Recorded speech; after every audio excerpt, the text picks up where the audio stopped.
శుక్లం వరదరం విష్ణుం శశివర్ణం చతుర్భుజం ప్రసన్నవదనం ధ్యాయేత్ సర్వవిఘ్నోపశాంతయే అగజానన పద్మార్కం గజానన మహార్నిశం అనేకదంతం భక్తానాం ఏకదంతముపాస్మహే. ఓం గం గణపతయే నమః. ఓం శ్రీ మాత్రే నమః. ఓం శ్రీ గురుభ్యోం నమః. మా ఆది అష్టలను చూస్తున్నట్టు మీ అందరికీ పేరు పేరున నా హృదయపూర్వక నమస్కారాలు. నేను మీ Vadrev Adinarayanarao Sharma, ACMA and MA PhD అండి. ఏసీఎంఏ అంటే cost accountant, qualified cost accountant అండి నేను. And same time MA astrology and vastu. సరే, అది పక్కన పెడితే ఇప్పుడు మనం 15 జూన్ నుంచి 21 జూన్ వరకు కూడా ఆ వారం రోజులు ప్లానెట్ పొజిషన్ ప్రభావం ఎలా ఉండబోతుందో తెలుసుకుందాము. అందుకంటే ముందర ఏంటంటే మీ జాతకాలు చూపించుకోదలుచుకుంటే మీ కింద నెంబర్కి ఫోన్ చేయండి, తప్పకుండా పరిష్కార మార్గాలు చెప్తాను నేను. ఇప్పుడు ఆ నెంబర్ కూడా చెప్తాను, 7075389489 అండి. అది ఆస్ట్రాలజీ 7075389589. మీకు బాగా గుర్తుంటుంది. 389589 ఈజీగా అందరికీ గుర్తుంటుంది. సరే, అది పక్కన పెడతానండి. నేను మా వీడియోస్ మీకు నచ్చాయి అనుకుంటున్నాను. తప్పకుండా మీరు లైక్ చేయండి, షేర్ చేయండి, సబ్స్క్రైబ్ చేయండి. మిథున రాశిలోనే బుధ గురులు, రవిలు, అంటే రవి బుధ గురులు ఉన్నారండి. 15వ తారీఖు నుంచి జూన్ 15 నుంచి మీకు రవి వచ్చాడు. అంటే జనరల్గా ఏంటంటే గురు ప్రభావం అంటే రవి బుధులు యాక్చువల్గా ఏ రాశిలో ఉన్నా, ముఖ్యంగా మీ మిథున రాశిలో ఉన్న వాళ్ళ సూక్ష్మమైన బుద్ధి కలవారు, అపారమైన విద్య ఉంటుంది, చాలా తెలివితేటలు ఉంటాయి.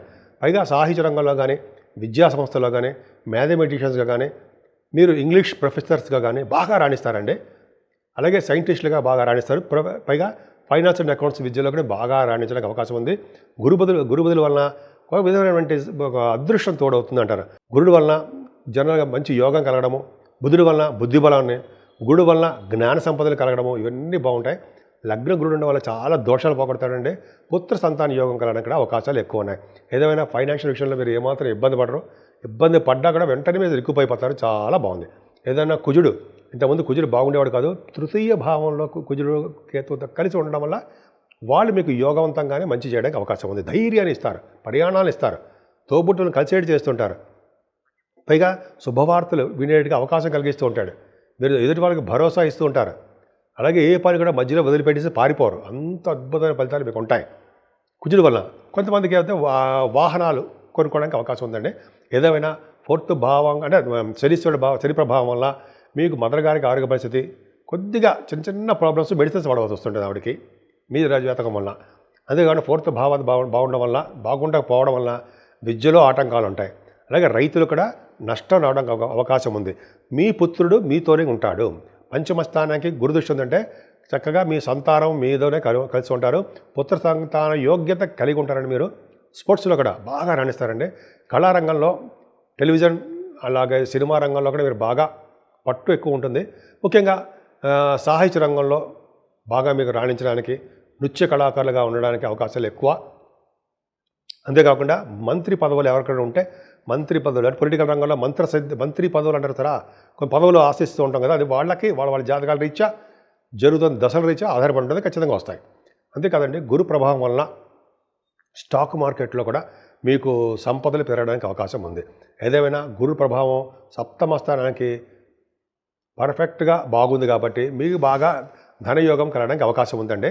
ముఖ్యంగా భార్యాభర్తల యొక్క అనురాగ దాంపత్య జీవితం పర్ఫెక్ట్, డౌట్ లేదు. అలాగే కొత్తగా పెళ్లి కాని వాళ్ళకి పెళ్ళి అవుతూ ఉంటుంది. అలాగే భార్యాభర్తలకు అనురాగ దాంపత్య జీవితం బాగుంటుంది. గురు ప్రభావం వల్ల బాగుందండి. మీది తీర్థయాత్రలు చేయడము, ఆభరణాలు కొనుక్కోవడం ఉంటుంది. అలాగే చంద్రరాహులు భాగ్యంలో ఉన్నారంటే ఇంక చెప్పక్కర్లా. గంగాస్నానం చేయిస్తారు, కాశీ వంటి దర్శనాలు చేయిస్తుంటారు. చంద్రరాహులు కలిసి ఉన్నారంటే వాళ్ళు అవయవ సౌష్ఠవం, బాహువులు బ్రహ్మాండంగా ఉంటాయి. అలాగే భార్య గారి యొక్క మాట జవదాటరు, సలహాలు తీసుకుంటారు, దైవ దర్శనము, దైవభక్తి ఎక్కువ. ఇలా చెప్పుకుంటే లేకపోతే బ్రహ్మాండంగా ఉందండి. రాహు భాగ్యంలో ఉన్నాడు కాబట్టి ఫ్లైట్లు ఎక్కిస్తుంటాడు. ఇంకా చెప్పినట్టు గంగాస్నానం చేస్తూ ఉంటాడు. అలాగే మీ వ్యాపారాభివృద్ధి దినదిన ప్రవర్ధమాన చేస్తుంటాడు. కంప్యూటర్స్ హార్డ్వేర్ అంటాం చూసారా, ఎలక్ట్రిసిటీ, ఎలక్ట్రానిక్ కాంపోనెంట్స్, ఇవన్నీ వాళ్ళకి బాగా ఉంటుందండి. అలాగే ఆటోమొబైల్ ఇండస్ట్రీస్ వాళ్ళకి కూడా అద్భుతంగా ఉంటుంది. భాగ్యస్థానం రాహువే జనరల్గా ఏంటంటే మీకు తీర్థయాత్రలు చేయడం ఇంకా చెప్పినట్టుగానే బాగుంటుంది. ఫారిన్ కంట్రీస్ చదువు రీత్యా మీరు వెళ్ళడానికి అవకాశం ఉంది. మీ నాన్నగారికి కూడా బాగుంటుంది. ఏదైనా దశమశని అమ్మ బాబోయ్ అనుకుంటాం కదా, ఏమీ లేదండి. అమ్మ బాబాయ్ లేదు, ఏం లేదు. దశమశని ఉండడం వల్ల రాజకీయ రంగ ప్రవేశం ఉంటుంది. అయితే రాజకీయాల్లో మీకు డెవలప్మెంట్స్ ఉంటాయి. ప్రజాదరణ, ప్రజాభిమానం, ప్రజాసేవ మీరు చేసుకుంటారు. బ్యూటిఫుల్.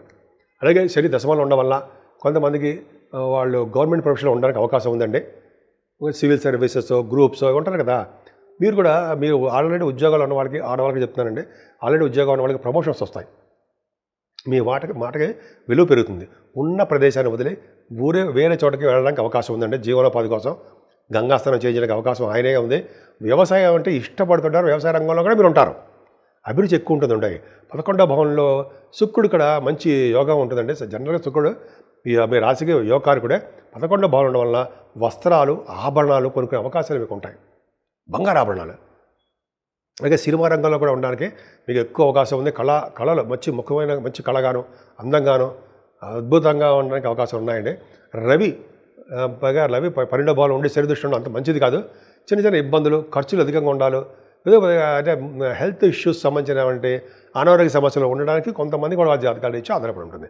ఏదైనా రాహుకేతువుల మధ్యలో ప్లానెట్స్ అన్నీ ఉండిపోయాయి కాబట్టి అమ్మవారి పూజలు చేసుకోండి, గణపతి ఆరాధన చేసుకోండి, శివాభిషేకాలు చేసుకుంటుంటే అద్భుతమైన ఫలితాలు మీకు ఉండి తీరుతాయి. అంతేకాదండి, సూర్యభగవాన్ ఆరాధన కూడా మీరు చేయాలి. సూర్య భగవానుడికి నమస్కారం పెట్టుకోండి. అలాగే ఆరోగ్య ప్రదాత, ఐశ్వర్య ప్రదాత కూడా సూర్య భగవాన్ కాబట్టి ఆదిత్య వ్రతం చేయడము, అలాగే సూర్య నమస్కారం చేయడం వల్ల మంచి యోగాలు కలుగుతాయి. 12 రాశుల వారికి చెప్పుకోదగ్గ రెమెడీస్ కానీ పరిహారాలు ఎలా ఉంటాయి, ఏం చేసుకుంటే నా జాతకం బాగుంటుంది, జీవితం బాగుంటుంది, లేకపోతే ఎలా ఉంటుంది అనేది ఇప్పుడు మనం తెలుసుకుందామండి. మేషరాశి నుంచి మీనరాశి వారు కూడా కాలసర్ప దోషాలు మనకు అష్టగ్రహ కూటమి అనుకున్నాం. అష్టగ్రహం కూటమి షష్టగ్రహ కూటమి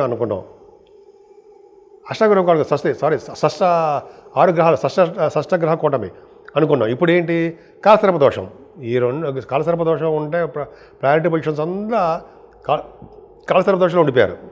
అంటే కుంభరాశి నుంచి చూసుకుంటే అలాగా కుంభం, మీనం, మేషం ఉంటాం కదా, వృషభం, మిథునం, కర్కాటకం, సింహం, ఈ రాశులు కూడా అన్నీ కూడా సర్పదోషంలో ఉండిపోయాయి. అయినా కూడా చంద్రుడు బయటకు వచ్చినందుకు మాత్రాన సర్పదోషం అందరికీ ఉంటాయండి. ఎందుకంటే రాహుకేతుల మధ్యలో అంత అద్భుతమైన ఫలితాలు ఏమి ఉండవు. అందుకని కాళహస్తి వీలుంటే మాత్రం తప్పకుండా దర్శనం చేసుకునండి, చేసుకోకుండా రాకండి. అక్కడ సూర్యభగవాన్ దేవాలయం కూడా ఉందండి. పద్మావతి అమ్మవారిని ఎవరైతే పూజిస్తారో వాళ్ళకి సర్పదోషాలు పోతాయి అని చెప్పి శాస్త్రం కూడా చెప్తుంది.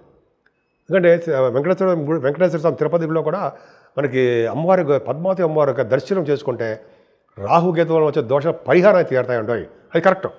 అదొక అదృష్టం ఉంది మనకి. అలాగే మనకు అంత దూరం వెళ్ళాము. మన ఊళ్ళోనే అతను సూర్యభగవాన్ ఉంటాడు పక్కనే. సూర్యభగవాన్ ఆరాధన కూడా చేసుకోవాలండి. ఐశ్వర్య ప్రదాత, ఆరోగ్య ప్రదాత. ఆయనకి అర్ఘ్యం సమర్పించడం వల్ల, గాయత్రి మంత్ర జపం చేయడం వల్ల సూర్యభగవాన్ పవర్ మనకి ఇంత కాదు. సరే, అమ్మవారికి ప్రభావం కావాలి, రాహు ప్రభావం తొలగాలంటే మనం మంగళవారం దీపారాధన చేసుకోవడము, నిమ్మకాయల డిప్పలో మనం వెలిగిస్తాం కదండి, మీకు తెలిసిందే. అంటే 18 మంగళవారాలు చేస్తూ ఉంటాం మనం. అంతే అక్కలేదు. మీకు ఎన్ని మంగళవారాలు ఉంటే అన్ని మంగళవారాలు పూజించండి. రాహు ప్రభావం బాగా తగ్గుతుంది. అలాగే మనం ఏం చేయలేము, చండీ హోమం చేయించుకుందాం, అమ్మవారి గుడి సందర్శన చేసుకుందాము, ఆవిడకి దర్శించుకుందాము. అంతేకాకుండా కుజుడితో కలిసిన కేతువు కూడా 12వ భావంలో ఉండడము అంత అద్భుతమైన ఫలితాలు ఏం కాదండి. కేతువు చాలా మనకి యాక్సిడెంట్లని, భార్యాభర్తలు కలవకుండా ఉండాలని, సంతానం లేకుండా ఉండాలని, ఇవన్నీ మీకు జాతకాల్లో ఉంటాయి. కాకపోతే ఆయనకి ఎవరైతే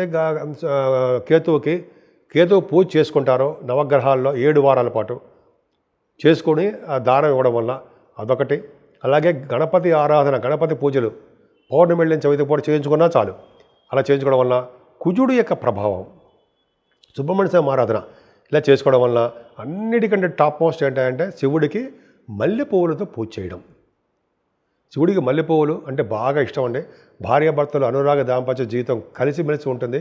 అలాగే శివుడికి మనకి తులసి దళాలతోటి, మల్లెపువ్వులతోటి ఎవరు పూజ చేస్తారో వాళ్ళు విష్ణువులాగా ప్రాప్తి అంటూ నేను ఎక్కడ చదివారండి. నేను కూడా అద్భుతమైన ఫలితాలు ఉంటాయి. అలాగే కాకుండా విష్ణు ఆరాధన కూడా విష్ణుమూర్తి పూజిస్తూ వెంకటేశ్వర స్వామి యొక్క దర్శనాలు చేసుకుంటూ ఆయనకి మనం అంటే మన దగ్గర ఉన్న ఊళ్ళల్లోనే ఆయనకి తులసిమాలతో అభిషేకం, తులసిమాలు సమర్పించడం వల్ల, శ్రీకృష్ణుడిని పూజించడం వల్ల అద్భుతమైన ఫలితాలు ఉండి తీరతాయండి, సందేహం లేదు.